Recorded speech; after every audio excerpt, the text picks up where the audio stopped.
All right, friends, I am so excited for who you get to meet today. I'm sitting here with my new friend, Faitth Brooks, and I had the privilege of hearing her speak at a conference a few weeks ago. And I'm sitting there in the back going, we have to have her on Girls Night. So I basically begged. I mean, she didn't make me beg, but I asked immediately, and I'm so glad that she said yes. So Faitth, thank you for coming on Girls Night. Thank you for having me. I'm so excited. For women who haven't met you yet, can you tell us who you are, what you do, and a fun fact about yourself? Yes, of course. So, my name is Faith, and I am a writer and a speaker. I'm a newlywed. My husband and I have been married for a year now, and we live in Maryland. And there's so much I can tell you about that, but we'll get into it later. And I have just spent my life and time writing and working in nonprofit spaces. And I've just been a really big champion for justice and for seeing people thrive and succeed. And I just love women and I love cheering us on and seeing us do well in the world. So I have been spending a lot of my time focusing my efforts on writing and talking to us. And as for a fun fact about myself, well, when I was younger, I was on Discovery Channel. They had this kind of like educational programming they would put on. And so my brother and I did a lot of their educational programming for this thing called Voyager, like way back in the day, like so long ago, but it was just a lot of fun. And so, yeah, we used to do that all the time. We used to film stuff and do stuff in the studio, and it was a good time. That's so cool. That's a really good fun fact. I'm like, I'm so tempted to like Google now. I don't even know where it would exist. I think we have like VHSs somewhere, but yeah, it was definitely fun. Yep. I love that. Okay, so you have a book. When did your most recent book come out? It came out in January. Oh, so it's like fresh. I wasn't sure. I wasn't sure like how fresh from the oven it was. Mm-hmm. But so it's called Remember Me Now, A Journey Back to Myself and a Love Letter to Black Women. Can you tell us about the book? Tell us how what inspired the book. Give us all things book related. Yeah, so this book is just so special to my heart. It's just talking about like my own personal journey, my own life story, if you will.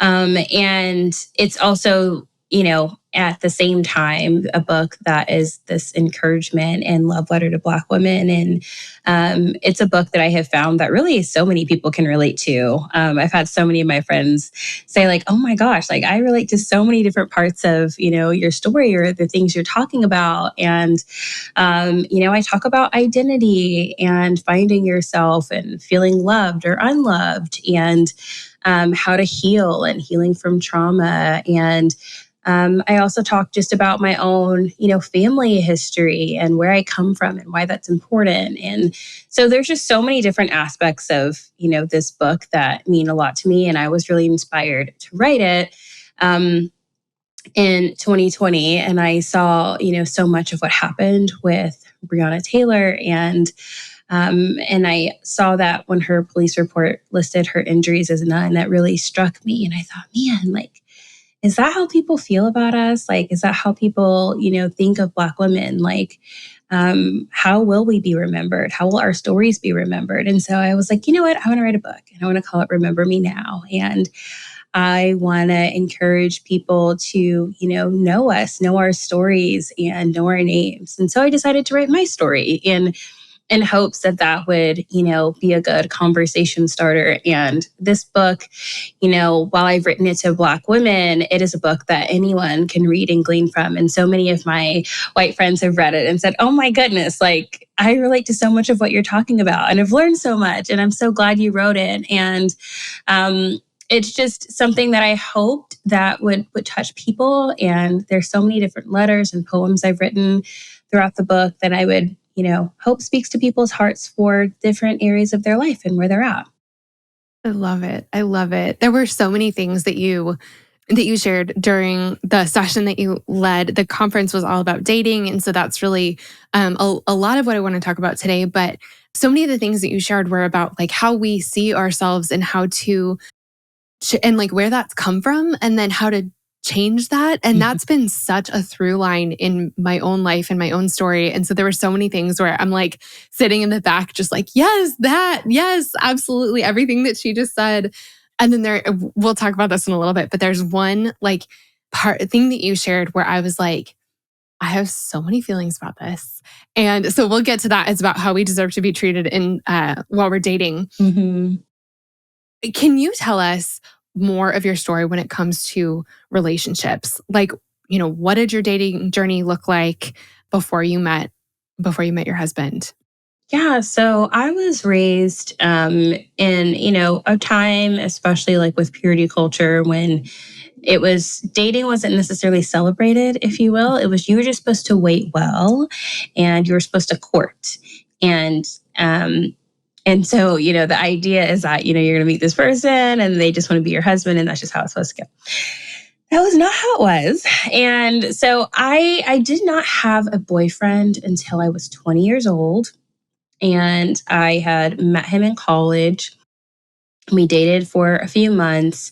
And then I would say I probably had 3 boyfriends, maybe like 3 boyfriends officially, before I met my husband. And then I had several situationships. And as a church girl, we are so familiar with that. Guys that like you and you're talking, but you never get out of the talking phase. I know people can relate to this. So I had several of those over time. And I had that throughout my 20s. So I went to college and I had this idea in my head that I was just going to meet somebody in college and I was going to get married young. And that was going to be my story, but it just absolutely was not. My college experience was very interesting to say the least, and I write more about it in the book. And it was just not what I anticipated, and there were not very many of us Black girls on campus, and the dating playing field, if you will, it just was not in our favor. There weren't very many people that were interested in dating me in college, and so I kind of left with my self-esteem feeling a little bit down, because I thought, man, nobody wants to date me. Like I only dated one person in college. And so then People put a lot of pressure on college. Like that's, yes. I mean, depending on where you go, you either think that you're going to be like, it depends on kind of where you go to school, but like on one end of the spectrum, it's like you're going to hook up with everybody. This is a chance to like sow your wild oats, and this is a chance to or date around or whatever. Or all the way to the other end of the spectrum where you're like ring by spring, like this is where you meet your husband. Yes, you must be engaged by the time you graduate, and so it's like either way, there's just an expectation that it's going to be a time full of lots of romantic activity. Yes. And I think that that's kind of the expectation that we all walk in with. And so if it doesn't end up being that way, it's easy to turn on ourselves and be like, is this my fault? Yeah, you're absolutely right. And I was, raised in the South. My family is from Chicago, and that's where I was born, but I was raised in the South. So, everybody was getting married young. And that was just kind of a part of the culture.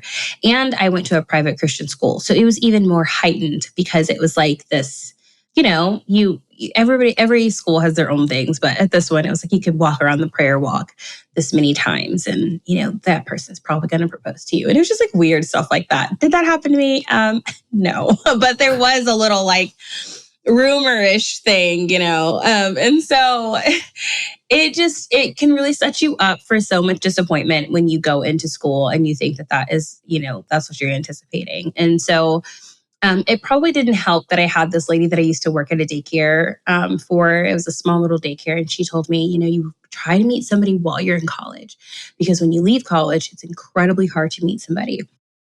And I remember taking that pressure with me, like, oh my gosh, like I got to meet somebody in college. And then I graduated and I hadn't met anybody. And then I was like, great, I don't know how I'm going to meet anybody. And so anyways, years go by. And I go throughout my whole 20s watching all of my friends get married and have kids and just feeling so left behind. And I was still dating, but just nothing turned out.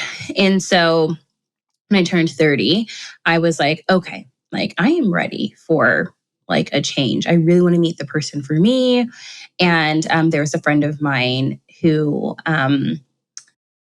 was just like, I am doing some stuff. Like, I want to talk to you about it. And I think I might be able to help you meet your husband. And so then that's kind of like helped me transition into that next, phase where I met my husband. So yeah, that's kind of like my journey up to then, I would say.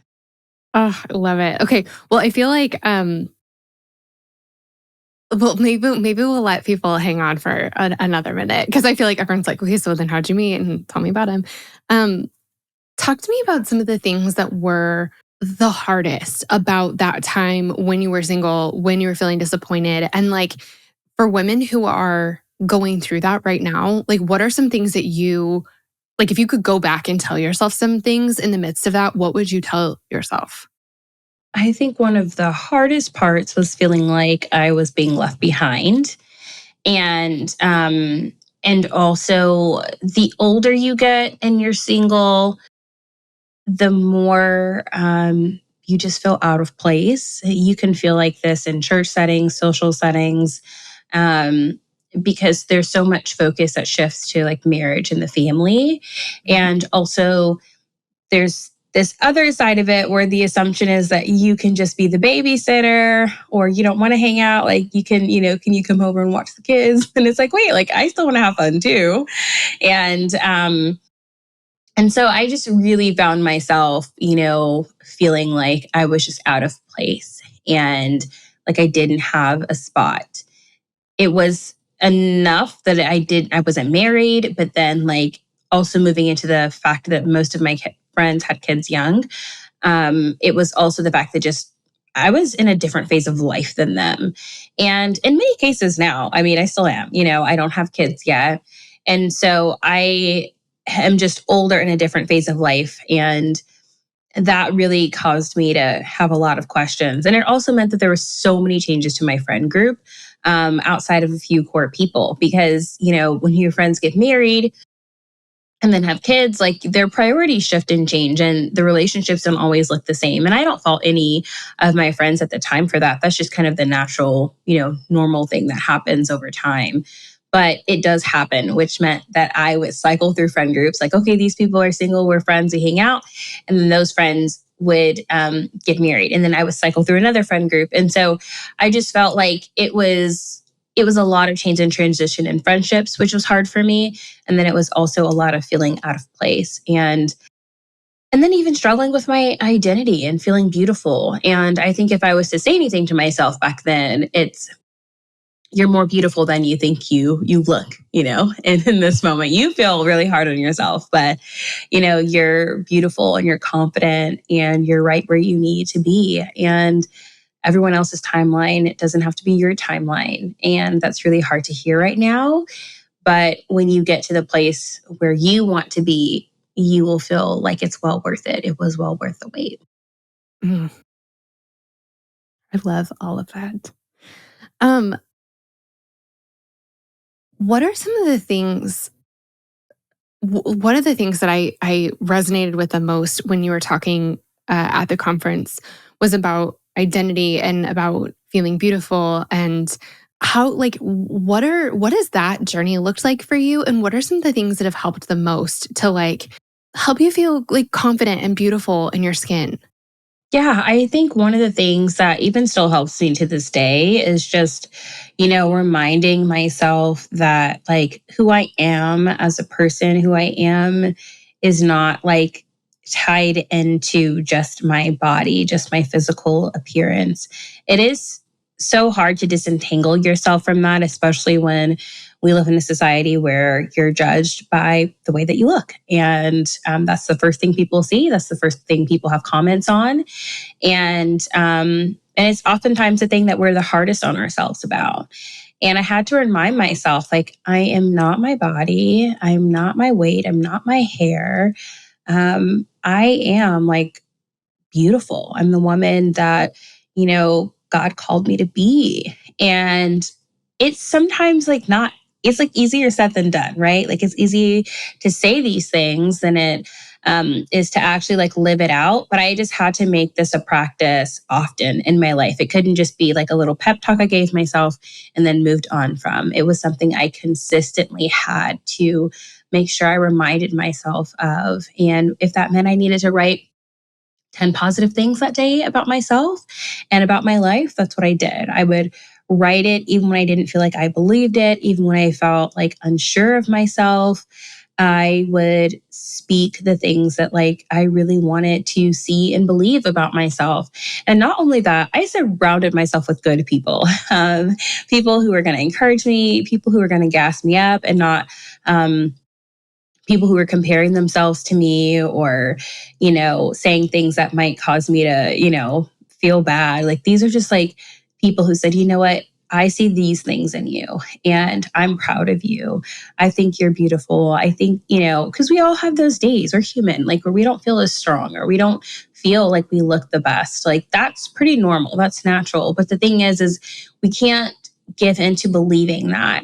And I knew that if I wanted to have a successful relationship one day, like I had to believe the good things about myself that people said to me. And I couldn't just rely on their words of encouragement. Like I had to believe it because I wanted to attract the right person to myself. I wanted to, attract the kind of person that I felt like I deserved. And um, I was attracting some interesting characters. And so I was like, you know what? I need to shift some things. I need to, talk better about myself. I need to believe more about myself. And I need to believe that I deserve, love and kindness and somebody who is willing to go out of their way to actually date me. And that's really interested in me, So it took me time, but positive affirmation for myself and for those around me, I think is really key. I love that. I have two things I want to ask about that. And I'm like, it's like, do not forget. So hang on, I'm getting a piece of paper. The first thing I wanted to ask is like, I think one of the things that holds us back and that I wrestled with, because affirmations have been such a huge deal for me also. But I think one of the fears is like, am I lying? Like, what if it's not true? Like, there was a long time where I felt like I needed to have the worst opinion of myself because maybe if I did, then like nobody could think less of me. Like, nobody could hurt me in that way. Mm-hmm. And then also it was like, well, I need to be honest about where I am because if I'm not honest, how am I ever going to get better? So it was like, I needed to be the harshest critic so that I could like push myself the hardest. So talk to me about that. So I will first say I think we're all our own worst critic. I don't think that there's anybody that can criticize us more than us because we tend to hold ourselves to a higher standard than we do other people. The second thing that I would say is when it comes to affirmations, it's really about getting myself, like getting me to believe in me.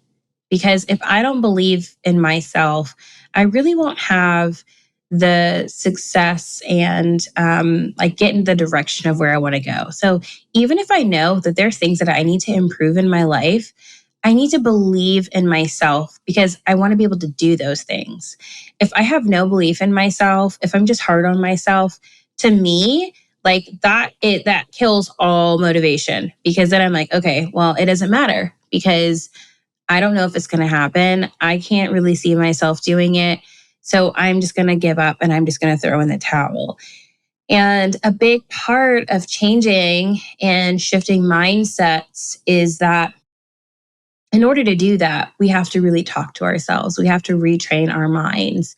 And so for me, like writing things about my life, and it's not even just always just about my body or physical appearance or things. Sometimes it's just reminding myself, you know what? I have a good life. I'm glad I have a great family. I'm thankful for my home. Reminding myself that things aren't as bad as I'm making it in my head is something that really helps to recenter me. We can get so caught up, especially like in the Western world, with a lot of superficial things that actually have nothing really to do with our happiness if we really look at our lives. And so it just causes me to reframe my mind and to stay grounded. And when I do that, I'm able to also stay motivated to continue pushing towards my goals and to continue pushing towards change. So I think you can 100% be a realist and affirm yourself and also like believe the best about what you can do or what you can accomplish. There's a difference between being like a realist and being cruel.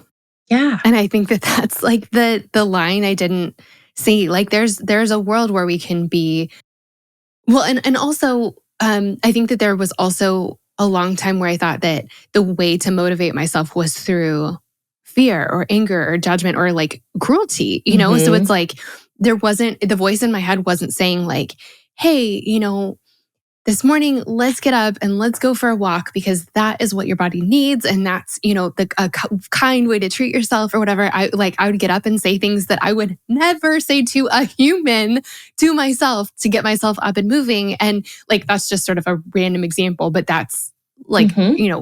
a pretty long stretch of my life for a while there. And that's not how I'm motivated. Like that doesn't motivate me to get up. That motivates me to crawl in a hole and never ever want to come out. It's Mm-hmm. if someone spoke to us that way, I just it's really hard to perform in any area of life when someone is whispering in your ear how much you suck. Yeah. Shame doesn't motivate us to change. Yeah. Yeah.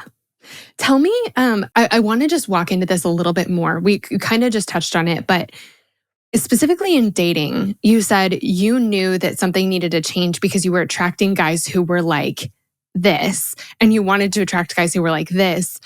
How, like, I think we know in theory that it matters how we see ourselves and what we believe that we deserve.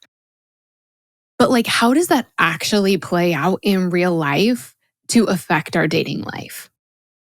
Yeah. So I think it might look different for everybody, but for me, I had to believe that like I was that girl. Like I am the it girl. I am beautiful. I have what it takes. I know myself. I have confidence. And I was really attracting like a ton of like super, super insecure guys. And we all have our places of insecurity, but I just their whole existence, like they were just so insecure about themselves. And they just were not exuding confidence, or if it was confidence, it's like a false sense of confidence, which created a lot of conflict in our relationship because I was still doing a lot of great things and I was really successful in my career. And that was intimidating for guys. I was also told that I was intimidating quite a bit. Um, and that really like threw me for a loop. So some of the things that I did, number one, I went to counseling because after a while, after hearing like you're intimidating, it was really like playing with my head because I would hear it from guys that I had dated, or I would hear it from at the time like coworkers or people, and I just felt like people were constantly like putting me in some box I just did not want to be put in, or it was like, how did I get put in these boxes? And I just prefer not to be in them. And so I went to counseling and started to just work on healing my own personal inner trauma and just things in my life. And I started there because that's just an important aspect. And I've been in counseling since I was 25. With my counselor. And so that's something I've kept up over the years. And the other thing I would say for me that I did and decided to change about myself was I took myself out on dates. I took myself out to dinner. I took myself out to the movies.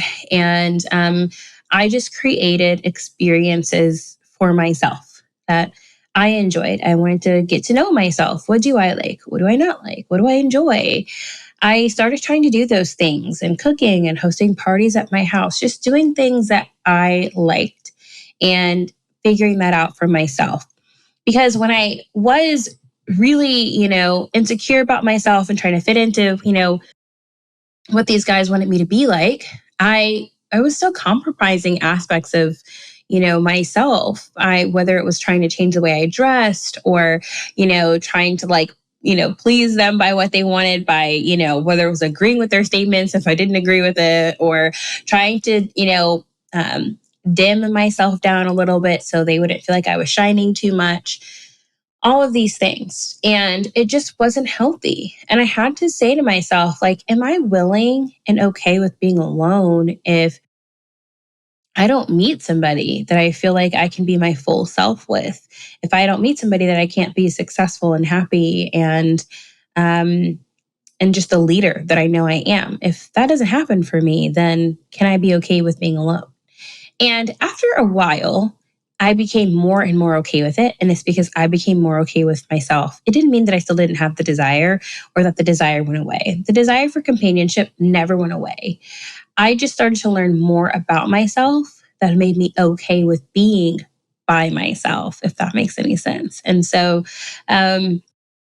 I just feel like it's really important to get to know who you are and who you are alone.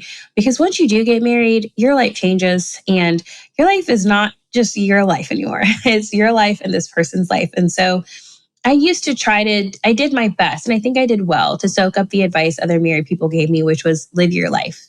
Do the things that you desire to do. I traveled, I went to 19 countries. I lived my life, it wasn't like people would say, well, what about when you get with somebody? I was like, I'll go back. Okay, I will go back. I don't have to stop. I don't have to like not go because I don't have this person or I'm waiting for these plans. I just kept going. I did things that made me happy. And that's what I would say to people. Like, if you're unsure, if you're feeling like, you're at this place where you're not in a relationship, you want to be, you're trying to know yourself, you don't know who you deserve or what you deserve, like, treat yourself the way you'd like to be treated. And then when you start to get to know some people, you think, man, like, how would I have liked to be treated? What kind of things do I enjoy doing? Did that person like really like meet those needs for me? Did they show those characteristics? And then just, take things from there. But I feel like the more we get to know ourselves, the more we understand what we're willing to accept or not. It's like you don't have to wait to be in a good relationship until you're in a good relationship. Exactly. And I think that that's one thing that's been like totally revolutionary for me over the years is realizing that my relationship with myself is a relationship. Like it totally is. It's hard to, you said this earlier, but it's like hard to disassociate our body from ourselves. And like this is even just getting kind of like, mind bending to even talk about it. But we talk to ourselves, we interact with ourselves, we have to take care of ourselves, we treat ourselves a certain way. We like ignore our own needs or we tend to our own needs. Like it is a relationship. Um, and so thinking about it that way and upping our own standards and showing ourselves respect and love and care just in our relationship with ourselves, like there's so many needs that we actually can meet ourselves. And like some of those needs, a lot of those needs will still need to be met once we're married. Like our spouse, our partner may not be as good at planning dates as we are, Yeah. And like I feel like I always want to plan my birthday. Like because I'm like I know exactly how I want things. And so I'll like maybe tell Carl or I'll just do it. And like there's no one better to plan the perfect day for me than me. Yeah. And there's something really beautiful about that. How did you notice your like well, okay, I want to back up because I said that there was something during your talk where I just was like so mad and so frustrated and it was when you were talking about some of the things that you put up with from guys that you were dating and you gave just a couple examples that like I immediately thought of examples in my own life and I know that other people will too. And they sound more ludicrous when they come from someone else, but like you're like, what? That's so like, no way. And then you're like, I've done that too. And I think it's just an important conversation to have. So, do you remember the examples? I think I remember some of them. Like one was one guy just did not like how I dressed at all. And he made sure to tell me that he didn't like my style. He thought it was too childish. Another guy was while we were dating, there was this other girl he used to have like a crush on and or maybe they dated or something like that. I think they dated, but they broke up. It just didn't work out. And then him and I got together and he, the whole time though, while we were dating, was telling me about how he was torn between me and her. And he didn't know if he wanted to be with me or wanted to be with her. And that relationship really, I put my self-esteem in the toilet because I was like, okay, like I don't know what to say to this. So, there was him, there's, another guy who just, didn't have any money. And I felt like I was always paying for everything for us. And, I was fine being generous, but at the same time, after a while, I was like, I feel like I'm being used. And so, there were so many instances where I was entertaining these guys who really did not have my best interest in mind. And it's what makes me feel good though, at this state in my life is that even though I didn't have everything together, I knew what direction I wanted to go in my life. And I would always talk to these guys. I remember it like, I'm going to be a writer. I'm going to write books. I'm going to do this. I'm going to do that. And they're like, oh, yeah, that's nice. We could see you doing that one day or whatever. And being here today and, having published 2 books and looking back on who I was then and the, dudes I was entertaining, I'm just so glad that I didn't end up with them because they probably would have hindered my growth and progress. And I truly did become what I always said I would become the woman that I knew, I was. And even though I might have needed to give myself pep talks and encourage myself and, talk to myself to say good things about yourself, say good things about your body, I ended up doing the things that I really wanted to with my life and continue to do so. And you have to be with the right person that also has a vision for you and sees where you're headed and says, that's amazing. I want to get behind that and I want to encourage you. Otherwise, like these guys, they were always in competition with me or feeling like they weren't good enough or whatever the case might have been. And it was so unhealthy for me because I couldn't fully be myself and I couldn't fully thrive. And letting them go, while painful, was one of the best decisions I could have made because who knows, if I was with them still, I might not have written the books that I wanted to write or do the things that I really wanted to do because I was so concerned about not standing out too much and, not making them look bad or feel bad. So you definitely have to trust your gut. Yes. Yes. It really is. And gosh, I can like remember being there so clearly, relationships where I put up with things that were not what I deserved. But I was putting up with him because I really, really liked this person and I really, really wanted it to work out. And like I think I've shared this on the show before, but there was a guy that I dated. And the way that we met, we were spending 10 weeks together in like a ministry setting. And so we were like our best selves for those 10 weeks. Like, I mean, it was the perfect situation for us to get to show, like, to get to pull out and be the very best, purest, most amazing parts of ourselves, to share them with each other, to like do really cool things together. And so like, I had no cards left. Like I had like laid them out. They looked good. And he told me one time that he was 90% sure he liked me, but like not 100. And I remember going like, first of all, being devastated by that. And my first thought was like, okay, how do I earn that leftover 10? But then realizing like, I have shown 100% of what I have to give here. Like I do not have any super fancy tricks that I have not pulled out. Like they're all out here. And I'm like, but I didn't walk away. I didn't be like, okay, well, so if you don't think you like me 100%, like that's actually a deal breaker for me. So I'm going to end this or I'm going to walk away now. Mm-hmm. And there were so many things where I was like, okay, well, I guess I'll just like stay here and try to earn that last 10. And I completely agree with you. Like some of the relationships that I look back on where I'm like, oh, this could have, at the time I was like, this could work out. This would have been so good. Like, why isn't this working out? I'm like, it wasn't necessarily a personality thing. It wasn't our faith didn't line up. It was there were so many situations where it's like, I wouldn't have been able to do the things that I know that I'm meant to do in the world if I had been with this person because they didn't want to walk down this road, or they didn't believe that I could, or they didn't believe that I should, or because they wanted to walk down it and there wouldn't have been like, they wouldn't have been okay with there being room for both of us, or, different things like that. And so when I met my husband, he wasn't just like, he didn't like me despite the things I was doing in the world. He liked me because of them, especially initially. Like, that's not the thing that had him shrinking away from me. It's the thing that drew him in. And then also, he hasn't just like put up with my dreams. He's been like behind them, helping them, behind the scenes, hooking up wires to make sure it all helps, just doing everything he can to help me.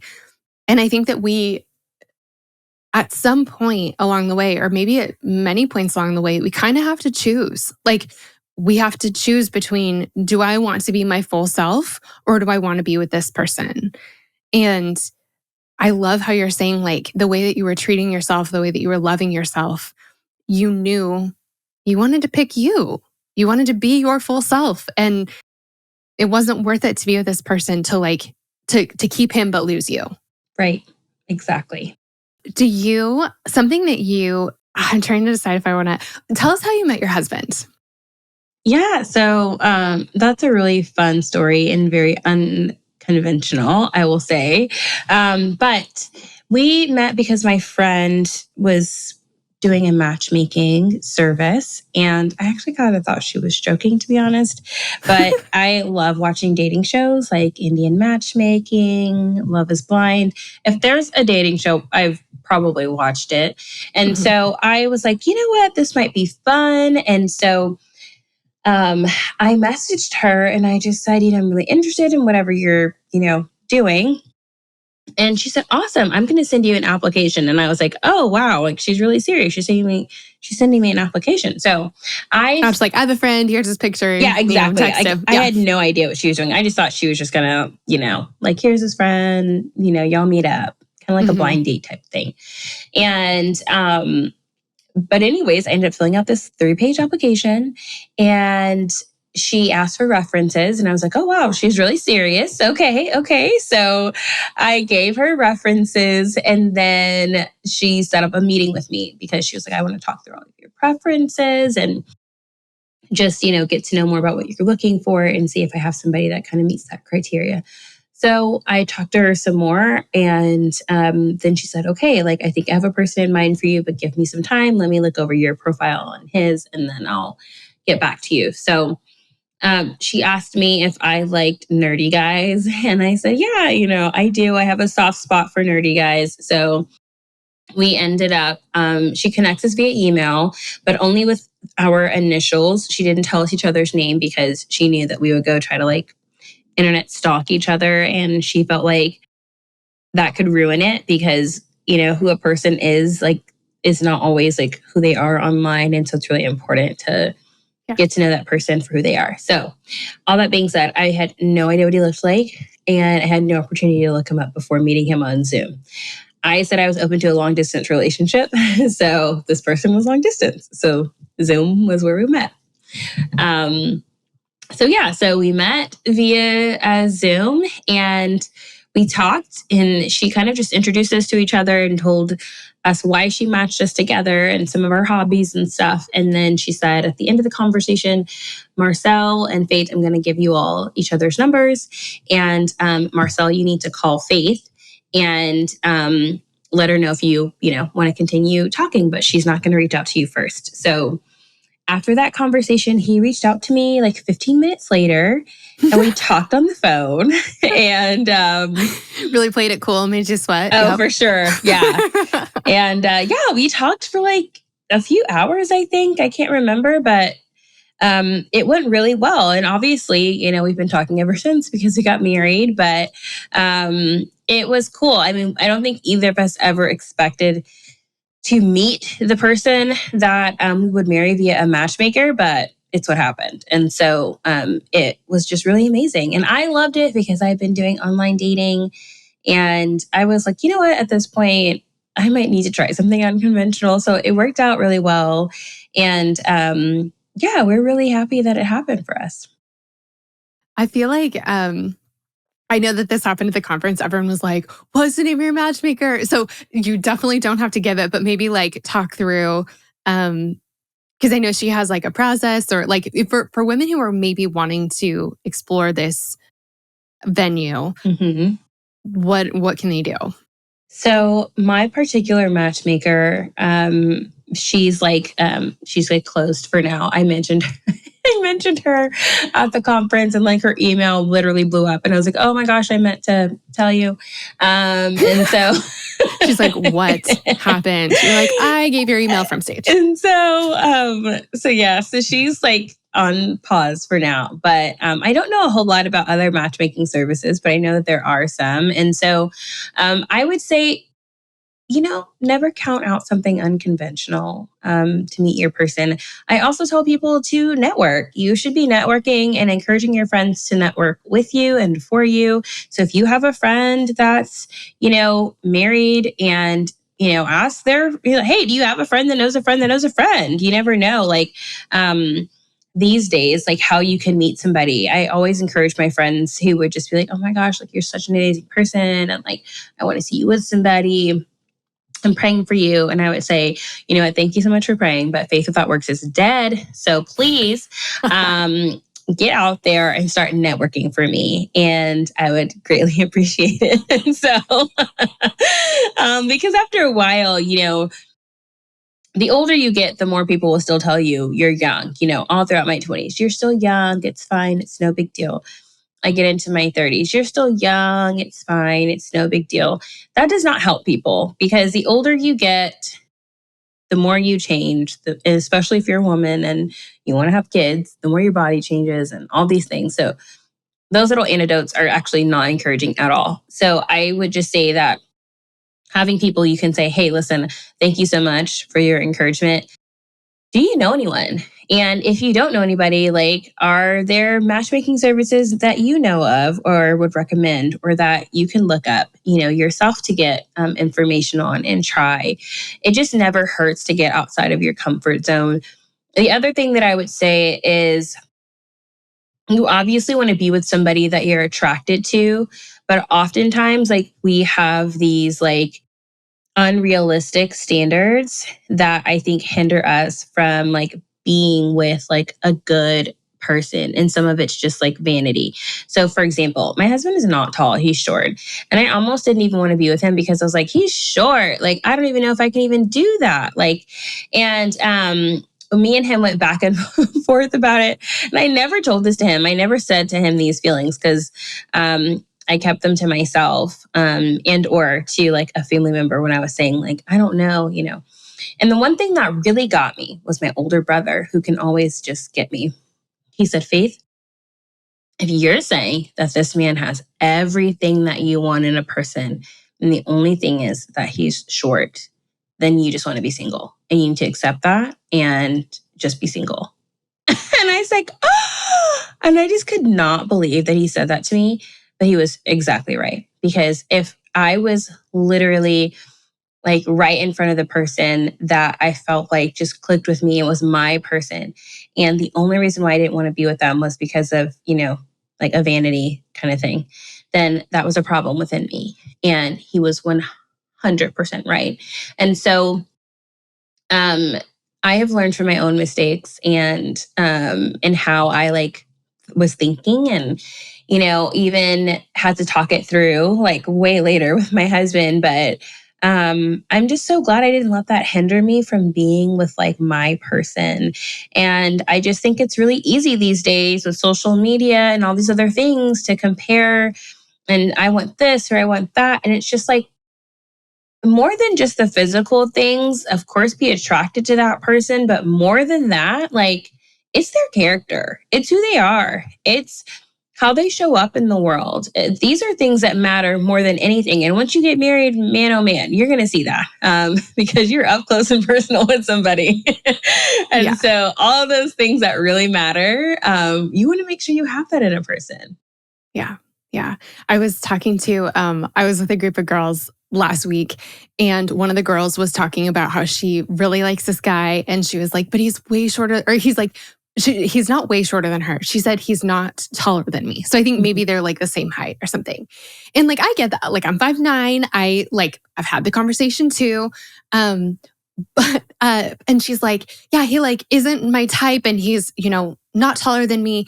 And my friend was sitting next to me and she goes, girl, who cares? She's like, in a couple of years, we're all going to be prunes anyway. Like, she's like, or maybe she said shriveled grapes. Yes. Like either one. She's like, either way, we're going to be shriveled grapes in a couple of years anyway. So she's like, that's not the stuff that matters. And I just was sitting there thinking like, that is so true. Like it really is so true. We're picking a lot of times or not picking someone based off of something that will not last for that long. And it really doesn't matter. And like, I mean, we've all met the person where we're like, oh my gosh, like this person is so beautiful. And then we meet them in person and they start talking and we're like, this is not a match. Exactly. Like this is not, I am not attracted to you. Like I need to get some space. I'm not attracted to you. Or someone where we're like, I wouldn't have noticed you originally, but we're in this situation where I'm getting to see you in action. I'm getting to see your character and like, I am into this. And so I think that those are, whenever I talk to anybody about online dating, I'm like, get off the app as fast as possible. Like meet the person, like connect, go on a date. Yeah. And then give it a shot because you just can't. That's just something you can't tell from a picture. Exactly. You just can't. Or from a first meeting. I completely agree with you. I want to hear, you read something from your book at the conference that I just loved so much. And so I'm totally like asking you to do an impromptu awkward author reading right now. Yeah, it just was so encouraging. And so like, it just felt like my heart got like a hug as you were reading it. So I just wanted to share with everybody. A letter to my sister who is longing to be loved. Sis, I know how it feels when the world seems to revolve around women deemed beautiful.